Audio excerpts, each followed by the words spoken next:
Hi and welcome to Kitchen Conversation with Lisa and Sterling. And we're very pleased to be with John Barnes, who is the former head of local delivery at the Food Standards Agency. Hi. Hi. So John, if you were still there, what would be giving you the most sort of sleepless nights at the moment? Well, I think if I was there, what I would be looking at would be online food delivery.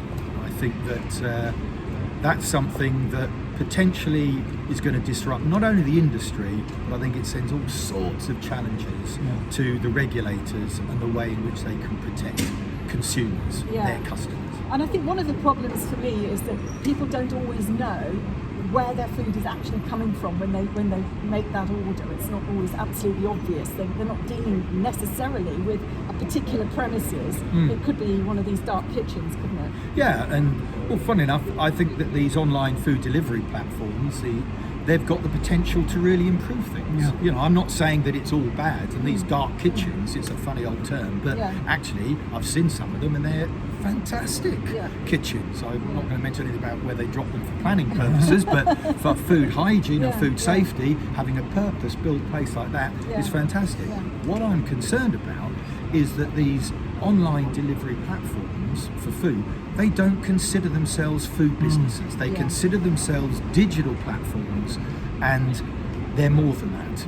And I don't think that they're actually approaching things in the right way to protect customers. And you mention about where the food comes from. I mean, toward the end of my time at the agency, we brought in the food hygiene rating scheme, and there might be issues about, you know, that. But generally speaking, it's been a force for good, and it gives people some idea of the hygiene standards of the business that they're getting their food from, and indeed that it's been checked. Absolutely. And I think these online delivery platforms, some of them aren't passing on that information in a accessible way, and I think that's appalling considering the types of organisations that they are. Because you get quite large organisations, don't you, who are taking places got a food hygiene scheme rating of about 1 or 2 in the past, but I know they're trying to up the standards and push standards forward. Well, they are. I have no problem. I'd like not to do it, and I wouldn't buy my food from a 1 or a 2 rated business. I have less problem with them saying that's a 1 or 2 rated business to customers than I have them not saying anything at all to customers. Right, and putting it, probably you have to click 2 or 3 times before you get that information. The agency has gone to great lengths with local authorities who are doing a fantastic job, you know, considering their resources, of actually rating these businesses, you know, and giving customers a bit more confidence about where they're getting their food from, that they're going to feed to their family, to their kids. And these businesses, if I'd have wanted, or we'd have wanted the agency to have a rating that wasn't transparent, we'd have said, look, I tell you what, don't put it on a door, don't have it in a sort of accessible place. Why don't you just go in the kitchen and put it in that drawer, 3rd drawer on the left, because and if anybody wants to know, they can ask you for it. Of course, that's not. And I'm mindful, of course, that it's not a mandatory display scheme in England at the moment, but that will come. And I have absolutely no doubt, and this is now on record, I've got any inside information, I don't know, I haven't. But they're going to, if they've got any sense at all, if I was still there, I'd be saying that rating must apply, you know, to online food providers, any provider, including the Facebooks of this world. If you're going to market food, you need to tell consumers what that rating is. And the more the profile is, the more the profile we have on those ratings, I think the more effective and efficient that rating system will become, and we'll get, you know, much better rating procedure from local authorities. And of course, one of the things, John, is that local authorities need to know where these businesses are as well. This is another difficulty, isn't it? Because they're sort of popping up all over the place. And really, it's sort of streamlining registration with local authorities actually getting that information. Yeah, and it's not only registration. I actually think we've just been in the SOFHT event, and they're talking about consumers and the role of consumers.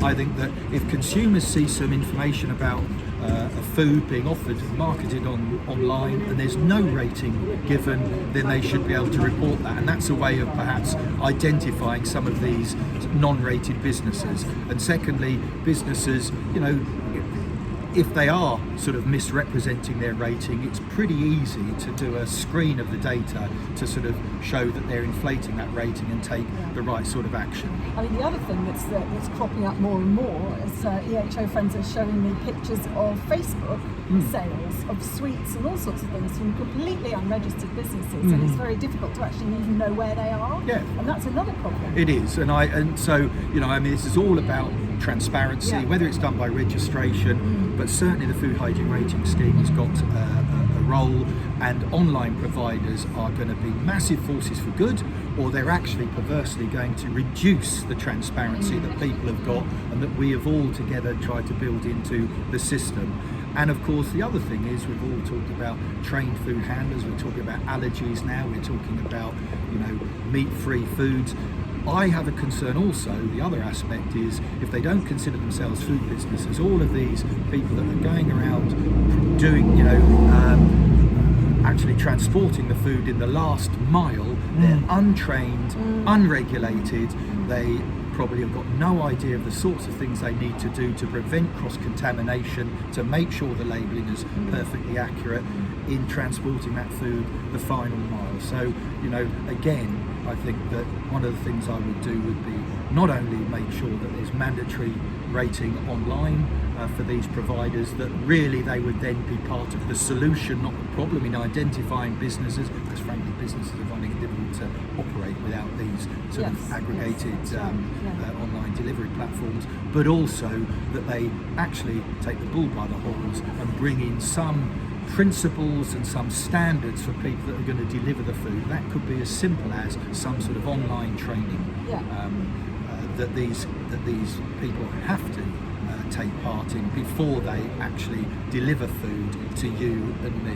It's crazy, and I'm pretty sure that the agency will get round to looking at that probably once we've got Brexit sorted. Whatever. But I mean, obviously what we're trying to do really overall, just to sum it up, is get greater transparency and possibly, instead of treating the third-party aggregators as the enemy, bring them in and actually make them as a positive force for good in improving things. Yeah, I'm sure they would want to be that. Yeah. I'm sure they're trying to grow their market at the moment, but I actually think that they need to say what we need is we need to provide something that consumers can have confidence in, that consumers can have trust in, and I think that transparency is probably the mechanism to do it. And if they can't deliver transparency, as those type of companies, then who the hell can? Yes, thank you. Hey, on that note, thank you, John. That's some fantastic insight there. Really interesting. Brilliant. Thank you very much. Thank you Thank both. you.